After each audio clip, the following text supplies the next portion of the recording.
तो फ्रेंड्स, स्वागत है आप सभी का आज के इस लेक्चर में। आज हम देखेंगे जो आपकी परीक्षा होने वाली है यूपी टेट की जुलाई में, उसके लिए एक अति महत्वपूर्ण टॉपिक समावेशी शिक्षा। ठीक है ना। यहाँ से आपकी परीक्षा में 2 या 3 प्रश्न जरूर पूछे जाते हैं। ठीक है ना। तो आपको टेंशन लेने की जरूरत नहीं, इसी 10 मिनट की वीडियो में आपको मैं ये 2 से 3 प्रश्न बिल्कुल कंप्लीट करा दूंगा। इसके बाद में 30 क्वेश्चंस करा दूंगा एमसीक्यू। उससे आपका ये टॉपिक बिल्कुल कंप्लीट हो जाएगा। ठीक है। आगे आपको बिल्कुल पढ़ने की जरूरत इसमें इस टॉपिक से जरूरत नहीं पड़ेगी। ठीक है। अगर आप चैनल पर नए हैं तो चैनल को सब्सक्राइब कर लीजिए, बेल आइकन को प्रेस जरूर कर लीजिए, जिससे सभी वीडियो को नोटिफिकेशन आपको मिले। ठीक है। अगर आपको वीडियो पसंद आती है तो लाइक भी कर दिया करो भाई, बहुत मेहनत लगती है। ठीक है। गर्मी में रिकॉर्ड करनी पड़ती है। चलिए नेक्स्ट देखो, शिक्षा का अर्थ। समावेशी शिक्षा क्या है? समावेशी शिक्षा एक ऐसी शिक्षा प्रणाली है जिसके अंतर्गत समाज के सभी वर्गों के बच्चे, देखो सभी वर्गों के बच्चे, चाहे वो सामान्य हो या फिर विशेष आवश्यकता वाले हों। विशेष आवश्यकता वाले शब्द किन बच्चों के लिए बोला जा रहा है? देखो, दिव्यांग हैं, जो मानसिक रूप से कमजोर हैं, सामाजिक रूप से कमजोर हैं, इन बच्चों को विशेष आवश्यकता वाले बच्चे बोला गया है। ठीक है। इस बात को जरूर याद रखना है आपको। इन दोनों प्रकार के, सभी प्रकार के समझो, एक ही छत के नीचे एक ही विद्यालय में बिना किसी भेदभाव के समान रूप से शिक्षा दी जाती है, उस शिक्षा को हम समावेशी शिक्षा कहते हैं। आगे बात समझ में अगर आएगी तो एक बार लाइक जरूर कर दो। ठीक है ना।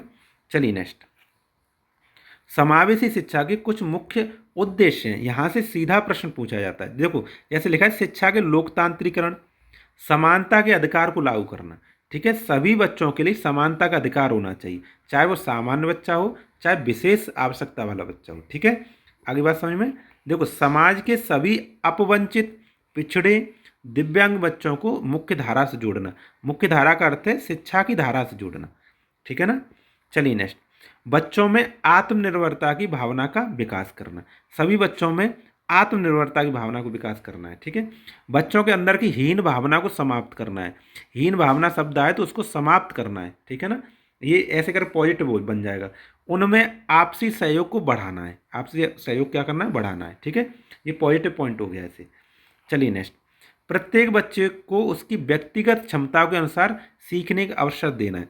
सभी बच्चों के, है ना, अपने अपने अलग अलग क्षमताएं होती हैं, तो उनके अनुसार बच्चों को सीखने का अवसर प्रदान करनी है। ठीक है। चलिए नेक्स्ट, समावेशी शिक्षा के कुछ मूल सिद्धांत है। यहाँ से सीधा का सीधा प्रश्न पूछा जाता है। जैसे पहला, भेदभाव रहित शिक्षा। किसी भी बच्चे के साथ उसके लिंग, जाति, रंग, धर्म, शारीरिक बनावट के आधार पर भेदभाव नहीं करना चाहिए। ठीक है ना। अच्छा, दूसरा पॉइंट देखो, यहाँ से सीधा का सीधा प्रश्न पूछा गया है, लास्ट ईयर में पूछा गया है बिल्कुल। व्यवस्था बच्चे के लिए है, बच्चा व्यवस्था के लिए बिल्कुल नहीं है। आगे बात समझ में देखो, स्कूल का जो पाठ्यक्रम है, नियम है, शिक्षण विधियाँ हैं, बच्चे की ज़रूरतों के अनुसार होना चाहिए, है ना, न कि व्यवस्था के अनुसार बच्चा होना चाहिए। आगे बात समझ में। चलिए नेक्स्ट, व्यक्तिगत विभिन्नताओं का सम्मान करना चाहिए। प्रत्येक बच्चा अपने आप में एक विशिष्ट बालक होता है। कक्षा में उनकी इस विशिष्टता का स्वागत करना चाहिए। ठीक है। मान लिया कोई बच्चा मैथ में अच्छा है अपना, है ना, कोई साइंस में अच्छा है, कोई म्यूजिक में अच्छा है ना, कोई डांस में अच्छा है, तो उन सभी की विशिष्टता, ये जो क्या है, उनकी विभिन्नताएं, अलग अलग क्षमताएं, तो उनका हमें क्या करना चाहिए? स्वागत करना चाहिए। ठीक है। आगे, माता पिता का सहयोग। विशेष आवश्यकता वाले बच्चों के विकास के लिए अभिभावकों को की सही सुनिश्चित भागीदारी होनी चाहिए। चलिए नेक्स्ट, विशेष आवश्यकता वाले बच्चों के प्रकार। कुछ देखो, अलग अलग टाइप के विशेष आवश्यकता वाले बच्चे होते हैं, उनको देखेंगे। पहला है इसमें देखो, शारीरिक रूप से अक्षम बालक।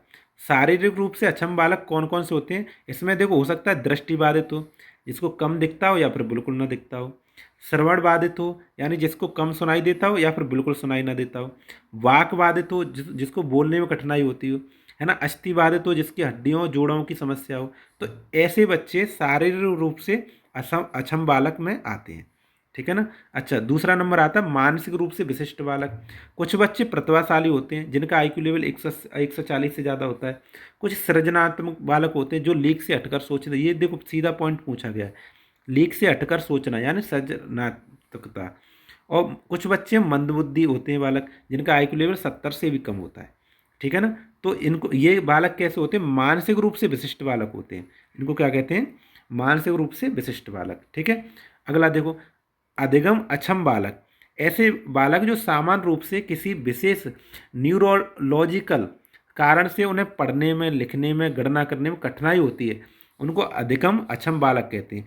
इन सभी को हम आगे नेक्स्ट 5 मिनट में अगले में देखेंगे, सभी को देखेंगे, जो अधिगम अक्षमता है उन सबको देखेंगे। ठीक है, बस 2 मिनट रुके रहिए आप।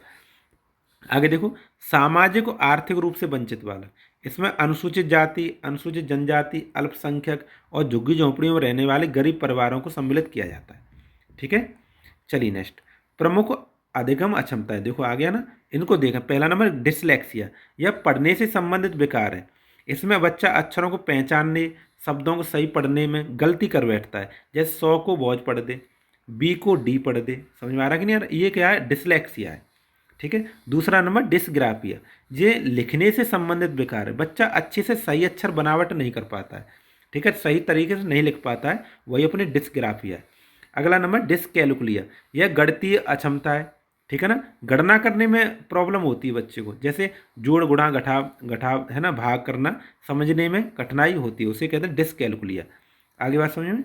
आगे देखो, डिस्टीमिया, यह एक गंभीर तनाव है, यानी डिप्रेशन की स्थिति होती है। इसमें सीखने की गति धीमी हो जाती है बच्चे की। आगे बात समझ में। चलिए नेक्स्ट, अगला है डिस्प्रैक्सिया। ये देखो प्रश्न पूछा गया, डिस्प्रैक्सिया, यह शारीरिक समन्वय और गतिक कौशल, जैसे पेन पकड़ना है, बटन बंद करना, छोटे छोटे गतिक कौशल है, इनसे संबंधित विकार है। ठीक है ना। देखो एक और अपना ADHD, इसका फुल फॉर्म आपको जरूर याद रखना है, attention deficit hyper active disorder. इसमें बच्चा एक जगह बिल्कुल शांत नहीं बैठ पाता है और किसी भी काम पर ध्यान केंद्रित भी नहीं कर पाता है, वो ADHD होता है। आगे बात समझ में। चलिए नेक्स्ट, आगे समावेशी शिक्षा से जुड़े कुछ प्रमुख कानून हैं, उनको जरूर याद रखना है, उनकी विशेषता याद रखना है, उनमें क्या क्या बताएगा वो याद रखना है। ठीक है, पहला नंबर है PWD एक्ट, ये 1995 में आया था। इसमें 7 प्रकार की दिव्यांगताओं को शामिल किया गया था, बस इतना याद रखना है। जो PWD एक्ट है 1995 में आया था, 7 प्रकार की इसमें अक्षमताएं थी। ठीक है, अच्छा एक और एक्ट है फिर उसके बाद RPWD, ये 2016 में आया था।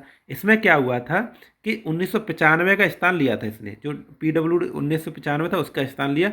इसमें जो 7 प्रकार की अक्षमता थी 1995 वाले में, उसको बढ़ाकर 21 प्रकार की अक्षमता कर दिया, दिव्यांगताएं कर दिया। ठीक है, और जो नौकरियों में दिव्यांग बच्चों का आरक्षण था वो 3% से बढ़ाकर 4% कर दिया। इतनी बात याद रखनी है इसमें बस। ठीक है ना, आपका क्वेश्चन सॉल्व हो जाएगा। अगला है शिक्षा का अधिकार अधिनियम RT एक्ट 2009। इसके तहत क्या है, जो सामान्य बच्चे हैं उनके लिए मुफ्त और अनिवार्य शिक्षा है वो 6 से 14 वर्ष तक है। लेकिन जो दिव्यांग बच्चे हैं, जो विशेष आवश्यकता वाले बच्चे हैं, उनके लिए यही उम्र 6 से 18 वर्ष, बस यही पूछा जाता है। सामान्य बच्चे शब्द आए तो 6 से 14 वर्ष, और जो विशिष्ट बच्चे आए, दिव्यांग बच्चे आए, विशेष आवश्यकता वाले बच्चे आए तो 6 से 14 वर्ष। ठीक है, आगे बात समझ में आ रही है तो चैनल को सब्सक्राइब कर सकते हैं और ऐसी वीडियो के लिए। ठीक है, चलिए नेक्स्ट, राष्ट्रीय शिक्षा नीति।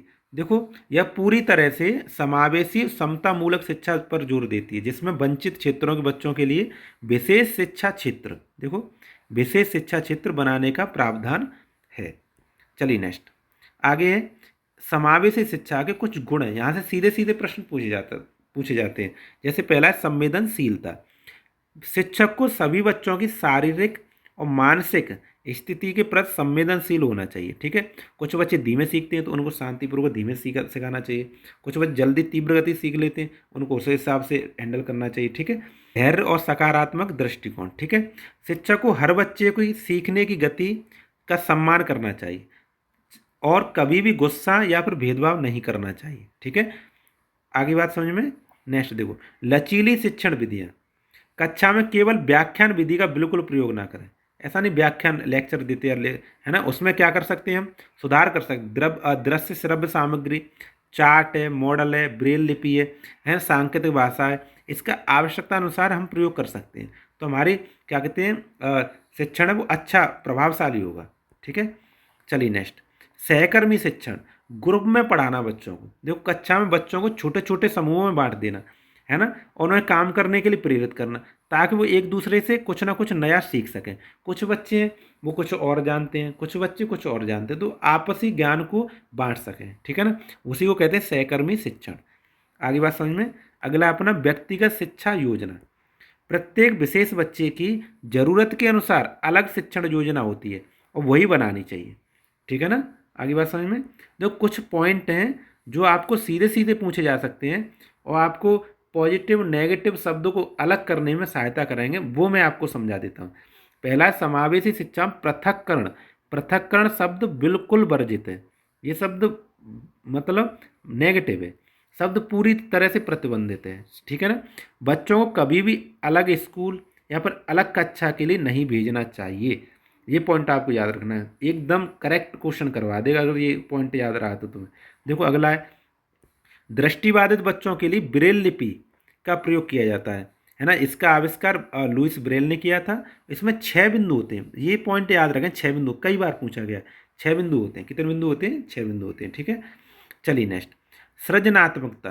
देखो इसका सीधा संबंध अपसारी चिंतन से है, मतलब लीक से हटकर सोचने से, आउट ऑफ द बॉक्स सोचने से है, ठीक है। इसका अर्थ है किसी एक समस्या के कई अलग अलग समाधान सोचना, ये सृजनात्मकता के अंतर्गत आता है, ठीक है ना। आगे अपना नेक्स्ट है समावेशी कक्षा में बाधा रहित वातावरण तैयार करना, ठीक है। जैसे स्कूल की सीढ़ियों के पास रैंप लगाना, जिससे जो व्हील चेयर वाले बच्चे हैं वो आसानी से चढ़ सकें, ठीक है ना। तो बाधा रहित वातावरण होना चाहिए बिल्कुल। आगे बात समझ में, ठीक है ना। तो यहाँ से इस टॉपिक से आपके बिल्कुल 2 या 3 प्रश्न बिल्कुल तैयार हो जाएंगे। वीडियो देखने के लिए आप सभी का बहुत बहुत धन्यवाद, थैंक यू। अगर आपको ये टॉपिक अच्छा लगा, समझ में आया, तो एक लाइक कर सकते हैं, ठीक है। और चैनल पर नए हैं तो चैनल को सब्सक्राइब कर सकते हैं, ठीक है। और बेल आइकन प्रेस कर लें, सभी वीडियो नोटिफिकेशन आपको मिलते रहें। थैंक यू, धन्यवाद।